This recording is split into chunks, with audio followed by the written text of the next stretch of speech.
Hello guys, അങ്ങനെ തന്നെ എൻ്റെ ബെഡൊക്കെ ഒന്ന് സെറ്റാക്കിയിട്ടേക്കാണ്. ഞാനിപ്പോൾ ഹോസ്റ്റൽ റൂമിലാണ് നിൽക്കുന്നത്. അത് മാത്രമല്ല കോയമ്പത്തൂരാണ് വർക്ക് ചെയ്യുന്നത്. ഒട്ടുമിക്ക എല്ലാവർക്കും അറിയാം, എന്നെ അറിയാവുന്നവർക്ക് അറിയാം കേട്ടോ. പറഞ്ഞു വന്ന വേറൊന്നുമല്ല, ഈ ബെഡൊക്കെ ഇങ്ങനെ സെറ്റ് ചെയ്യണം കാരണം പ്രധാനമായിട്ടും അച്ഛൻ വന്നിട്ടുണ്ട് നാട്ടിൽ നിന്ന്. പക്ഷെ ഇപ്പം ഇവിടെ ഇല്ല. ഇപ്പം അത് ഞാൻ പറഞ്ഞുതരാം. അതിന് മുന്നേ കഴിഞ്ഞ വട്ടത്തെ അച്ഛനെ കൊണ്ട് അത് കാണിച്ചു. അതായത് ഇഷായ ആദ്യോഗിയുടെ ആ വീഡിയോയിൽ 500 പേര് കണ്ടു. സോ ഞാൻ ഭയങ്കര ഹാപ്പിയാണ്. അത് 500 പേര് കണ്ടെന്നറിഞ്ഞതിൽ. വേറൊന്നും കൊണ്ടല്ല, എൻ്റെ പഴയ അക്കൗണ്ടിനകത്ത് നല്ല വ്യൂസ് ഉണ്ടായിരുന്നു. അത് ഹാക്ക് ചെയ്തുകൊണ്ട് പോയവൻ എവിടെ കൊണ്ടുപോയെന്ന് എനിക്കറിയത്തില്ല. അവൻ കൊണ്ടുപോയിട്ട് പോയി, അവൻ രക്ഷപ്പെട്ടാൽ മതി, പോട്ടെ അങ്ങ്. അവനങ്ങനെ ഹാക്ക് ചെയ്തുകൊണ്ട് പോയി. അതിനുശേഷമുള്ള ഓരോ വീഡിയോ പുതിയ അക്കൗണ്ടിൽ ഇടുമ്പോഴും എനിക്ക് ഒരാൾ കണ്ടാലും വളരെയധികം സന്തോഷമാണ്. അങ്ങനെ എൻ്റെ ബെഡൊക്കെ സെറ്റ് ചെയ്തിട്ട് ഇനി പറയാൻ വന്ന കാര്യം എന്താണെന്ന് പറയാം. കഴിഞ്ഞ മാസം അതായത് ഡിസംബറിൻ്റെ ക്രിസ്മസ് ലീവിന് അച്ഛൻ ഓട്ടോക്കാരനായതുകൊണ്ട് തന്നെ സ്കൂൾ ഓട്ടോ ഓടുന്നുണ്ട്. സ്കൂളോട്ട് ഓടിക്കഴിഞ്ഞിട്ട് 10 ദിവസത്തെ ലീവിന് വീട്ടിൽ കിടന്ന് ഭയങ്കര ചോദ്യമായിരുന്നു. ഞാൻ കോയമ്പത്തൂരോട്ട് വരട്ടെ, ഞാനിവിടെ ചുമ്മാ ഇരിക്കുക, എങ്ങോട്ടെങ്കിലും യാത്ര ചെയ്യേണ്ടേ, ഇനിയും അല്ലാത്ത ദിവസങ്ങളൊന്നും എനിക്ക് പോകാൻ പറ്റത്തില്ല, സ്കൂളോട്ടുണ്ട് എന്നൊക്കെ പറഞ്ഞു. ഞാൻ പറഞ്ഞു ശരി വാ എന്ന് പറഞ്ഞ് വന്നതിനെക്കാട്ടി ഏറ്റവും വലിയ വിഷയം എന്താണെന്ന് വെച്ചാൽ ശബരിമലയ്ക്ക് പോയിട്ട് വന്നതുകൊണ്ട് തന്നെ ആരവേണ പായസം, പിന്നെ ക്രിസ്മസിൻ്റെ കേക്ക്, പിന്നെ അമ്മയുടെ ഏറ്റവും സ്പെഷ്യലായിട്ടുള്ള എനിക്ക് വളരെ ഇഷ്ടപ്പെട്ടതുണ്ട് അവല് മിച്ചർ. ഇതെനിക്ക് ഭയങ്കര ഇഷ്ടമാണ് കേട്ടോ. കാരണം കശുവണ്ടി പരിപ്പും ഉണക്കമുന്തിരിയൊക്കെ ഇട്ട് സെറ്റാക്കി എടുക്കുന്ന അടിപൊളി സാധനമാണ്. അപ്പോൾ അതൊക്കെ കൊണ്ടു തന്നിട്ട് ഇവിടെ നിന്നില്ല. രാവിലെ 5:30 ആയപ്പോൾ ഇവിടെ വന്നു. 6:15 6:45 ട്രെയിൻ കയറിയിട്ട് അത് തിരിച്ച് നാട്ടിൽ ചെന്നു. അതാണ് അതിനുശേഷം ഇപ്പം ഞാൻ പറഞ്ഞു വന്നത്. ബെഡൊക്കെ സെറ്റ് ചെയ്തിട്ടില്ലേ, ഇനിയാണ് കഥ. കാരണം ഇന്നലെ വൈകിട്ട് ഞാൻ നോർമലായിട്ട് വീട്ടിലോട്ട് വിളിച്ചു. അപ്പോൾ നല്ല ട്രെയിനിൻ്റെ സൗണ്ട്. ഞാൻ ചോദിച്ചു എവിടെ പോവാ? എവിടെയും പോവല്ലടാ, ഞാൻ വീട്ടിൽ തന്നെ ഉണ്ട്. അല്ല കാര്യം പറ, എവിടെ പോവാന്ന് പറ, ഞാൻ ട്രെയിനിൻ്റെ സൗണ്ട് കേട്ടെന്ന് പറഞ്ഞു. ഞാനേ കോയമ്പത്തൂരോട്ട് വരുവാണ്. അച്ഛൻ പറയാനോട് ഞാൻ കോയമ്പത്തൂരോട്ട് വരുവാണ്. ഞാൻ ചോദിച്ചു എന്തിന് കോയമ്പത്തൂരോട്ട് വരുന്നത്? ഇങ്ങനെ തന്നെ ഞാൻ ചോദിച്ചത്. പാലക്കാടോട്ട് വരാനല്ല ഞാൻ അച്ഛനോട് പറഞ്ഞത്. കാരണം എൻ്റെ ലാപ്പ് അവിടെ ഇരിക്കുന്നതുകൊണ്ട് തന്നെ എനിക്ക് വർക്ക് ചെയ്യാൻ ലാപ്പിൻ്റെ ആവശ്യമുണ്ടായിരുന്നു. സ്വാഭാവികം, ചെറിയ കാരണം.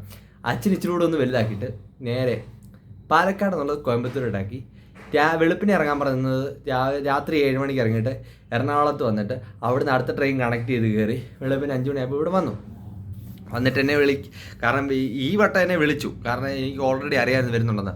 അങ്ങനെ വന്നിട്ട് രാവിലെ ഞാൻ ഇവിടെ റൂമിലെല്ലാം കൊണ്ടുവന്ന് ഇവിടുത്തെ മുരുകൻ്റെ അമ്പലത്തിലൊക്കെ കൊണ്ടുപോയി തൊഴിച്ച് ഇവിടെ ഞാൻ തിരിച്ച് ഓഫീസിൽ പോയി. ഇനി എനിക്ക് വർക്കുണ്ടായിരുന്നു. അപ്പോൾ ഞാൻ ഓഫീസിൽ പോയിട്ട് അപ്പോൾ ഞാൻ എന്നോട് പറഞ്ഞു ശരി ഞാൻ പോകാമെന്ന് പറഞ്ഞ് പോയി. അപ്പോൾ ഞാൻ ചോദിച്ചു എവിടോട്ടാ പോകുന്നത്? പളനിക്കാ പോകുന്നു പറഞ്ഞു. ഞാൻ ശരി പോയിട്ട് വരാൻ പറഞ്ഞു. പള്ളിക്ക് പോയിട്ട് വീട്ടിലോട്ടേ പോകാനുള്ളതെന്ന് പറഞ്ഞു. പള്ളിക്ക് ഉണ്ട് എനിക്കൊരു കോള്.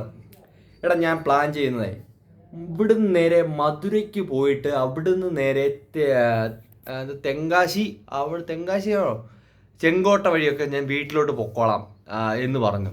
ഞാൻ പറഞ്ഞു വേണ്ട, ഇങ്ങ് പോരെ, ഇവിടെ ഞാനുണ്ട്, നമുക്കിവിടെ എൻ്റെ റൂമിൽ നിന്നിട്ടേ സമാധാനത്തോടെ നമുക്ക് ഒന്നിച്ച് പോകാമെന്ന് പറഞ്ഞ് വിളിച്ച് വരുത്തി.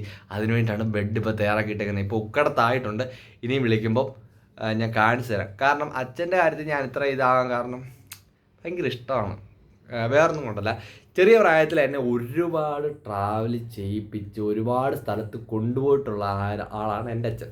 അതുകൊണ്ട് തന്നെ അന്ന് ഞാൻ കുഞ്ഞായിരുന്നപ്പം എന്നെ എങ്ങനെ അച്ഛൻ ട്രീറ്റ് ചെയ്തോ ഇപ്പം എനിക്ക് ഇത്രയും ആരോഗ്യവാഴ്ച ദൈവം തന്നതുകൊണ്ട് അച്ഛനെ അന്ന് എന്നെ അച്ഛൻ ട്രീറ്റ് ചെയ്തതിൻ്റെ 10 മടങ്ങ് അധികമായിട്ട് ട്രീറ്റ് ചെയ്യണമെന്നാണ് എൻ്റെ ആഗ്രഹം.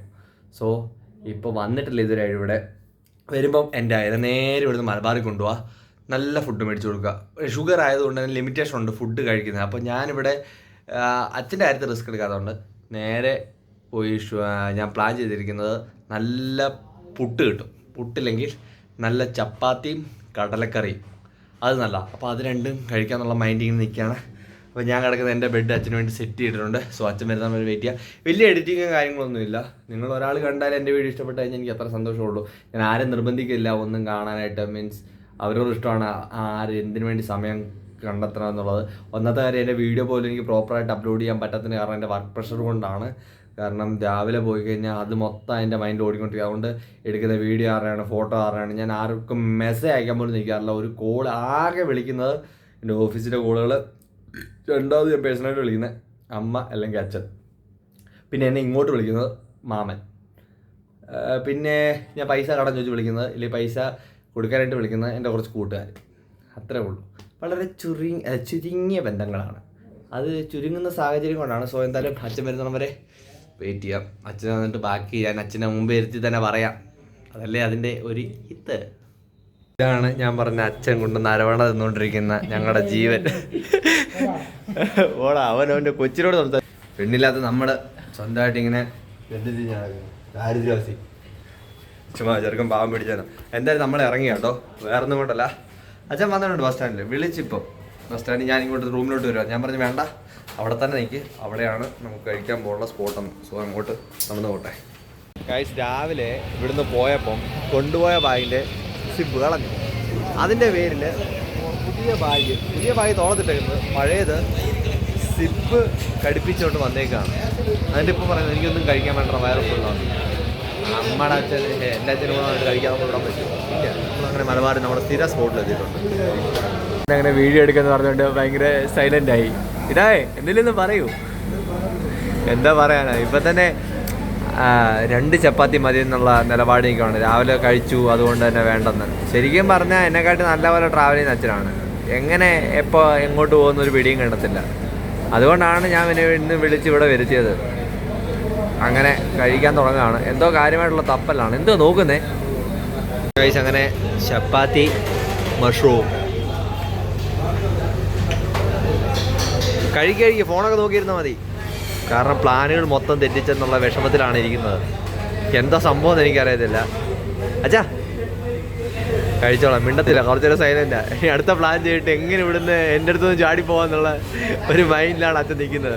പഠിച്ചോണ്ടി 18 നോക്കിക്കൊണ്ടിരിക്കുക ട്രെയിൻ ടിക്കറ്റ് ഉണ്ടോയെന്ന്. സത്യം പറഞ്ഞാൽ ഞാൻ നോക്കി ഓൾറെഡി. 3rd AC ഉണ്ടോ, 2nd AC ഉണ്ടോ, സ്ലീപ്പർ ഉണ്ടോ. ജനറലിന് കയറ്റി വിടാൻ ഒരു മനസ്സില്ല, അതുകൊണ്ടാണ് പിന്നെ ഞാൻ വിടാഞ്ഞത്. അപ്പോൾ എന്തായാലും ഇവിടെ റൂമിലാകാൻ പഴയ ഫൈനൊക്കെ അങ്ങനെ ഫുഡ് വന്നിട്ടുണ്ട്.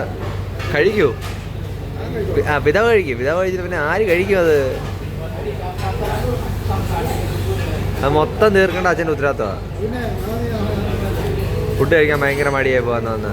നമ്മൾ ഫുഡ് കഴിപ്പിച്ചിട്ടേ വിടത്തുള്ളൂ. അത് കൂടാതെ തന്നെ ഇവിടുന്ന് പോകുന്നതിന് ഭയങ്കര പ്ലാനിങ്. എത്ര മണിക്ക് പോകണം എന്നുള്ള തയ്യാറെടുപ്പിലാണ്. ഞാൻ എന്ത് ചെയ്താൽ ഇവിടുത്തെ ശരിക്കും പറഞ്ഞാൽ ട്രെയിൻ ടിക്കറ്റ് നോക്കി, 3rd AC നോക്കി, സ്ലീപ്പർ നോക്കി, 2nd AC വരെ നോക്കി, ഒന്നും കിട്ടിയില്ല. തൽക്കാലം വരെ എല്ലാം ഫുള്ളാണ്. പിന്നെ അതുകൊണ്ട് ഞാൻ തീരുമാനിച്ചു നാളെ രാവിലെ വിട്ടാൽ മതി. അയ്യോ ഭയങ്കര സൗണ്ട്. ഇവന്മാരെങ്ങനെ ഇത്, ഇവന്മാരെ കുറ്റം പറയാൻ പറ്റത്തിലുണ്ടോ? മലബാർ. അപ്പോൾ എന്തെങ്കിലും ഫുഡ് കഴിക്കട്ടെ. ഫുഡ് എങ്ങനെയുണ്ട്? കൊള്ളാവോ? ഇഷ്ടപ്പെട്ടോ? ഇവിടെ നോക്കി പറ. ഇഷ്ടപ്പെട്ടോ? ആ കണ്ടില്ല, ഒന്നുകൂടെ പറഞ്ഞേ. ഇഷ്ടപ്പെട്ടോ പറ. കഴിക്കുക. ആ സലാഡൊക്കെ എടുത്ത് കഴിക്കാം. അങ്ങോട്ട് കഴിക്കച്ചാ, അങ്ങോട്ട് ഞാൻ കഴിച്ചോളാം. അങ്ങനെ ജ്യൂസ് കുടിക്കാൻ പറഞ്ഞപ്പം ചായ കുടിച്ചുകൊണ്ടിരിക്കുന്നത് പറഞ്ഞിട്ട് എന്ത് കാര്യം. ശരിക്കും പറഞ്ഞാൽ മലയാളികൾക്ക് വിത്തൗട്ട് ചായ കുടിക്കുമ്പോൾ കിട്ടുന്നൊരു സുഖം വന്ന് വേറെ തന്നെയാണ്. ഷുഗർ ഉള്ളവർക്ക് വിത്തൗട്ട്, ഷുഗർ ഇല്ലാത്തവർക്ക് വിത്ത് ഷുഗറും. അപ്പോൾ എന്തായാലും ഞാൻ പോയി ബില്ലൊക്കെ ഒന്ന് പേ ചെയ്തിട്ട് വരട്ടെ. അപ്പോഴത്തേക്ക് ചായ കുടിക്കും. ഓക്കെ, എന്ത് പറ്റി പറ. ഫോൺ ഓണാക്കി വെച്ച് കഴിഞ്ഞാൽ പിന്നെ ഒന്നും പറയത്തില്ല. എന്നോട് എപ്പോൾ ദേഷ്യപ്പെടുമ്പോൾ ഇനി ഫോൺ ഓണാക്കി വെക്കണം. ഒന്നും മിണ്ടായിരുന്നുള്ളൂ.